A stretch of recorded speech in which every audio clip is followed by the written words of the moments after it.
Gotham Chess, the biggest chess creator ever, is facing in a match Gotham VS Song, the biggest French chess creator. And I wanted to show you this position from one of their games because this is exactly the type of stuff that I love. In this position, Julien has a knight for 2 extra pawns that white has. But things are not very straightforward.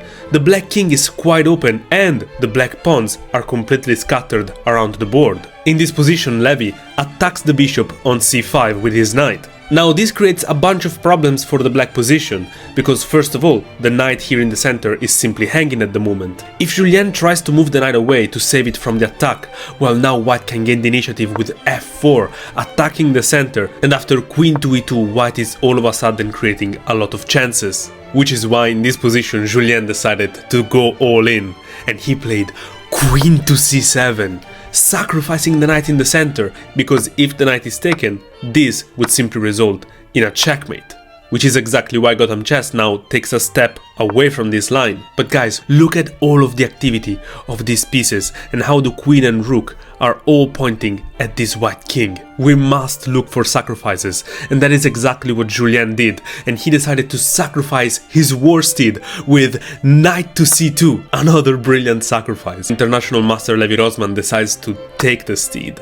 And now the king hunt begins. Bishop takes a3 check. We open up the battery of the queen and rook. The king goes back to safety. Queen to c2 check pushes the king to the side, but the bishop is of course defended. But Julien is an international master for a reason. He now trades the bishops and plays the very accurate a4, which cannot be ignored.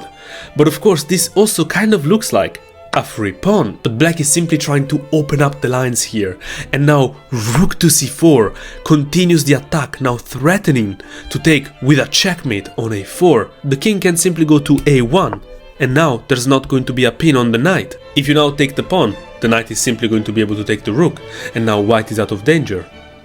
Right? Not exactly. In this position, Julien decided to serve Gotham Chess his own medicine, and he sacrificed the rook! Rook takes a4 anyway, because after the knight captures, the queen can take back with a check, and look at how exposed this king is. And now queen to b4 puts the last nail in this coffin, because if the king moves to the a file, now the rook is going to come with a checkmate in 2 moves. And if the king moves to the c-file, the rook is going to come to c8. And look at the harmony between the queen and the knight, preventing the escape of the white king to the king's side, meaning that this would actually be just another checkmate in 2 moves. Whoever said that creators cannot play incredible chess, huh?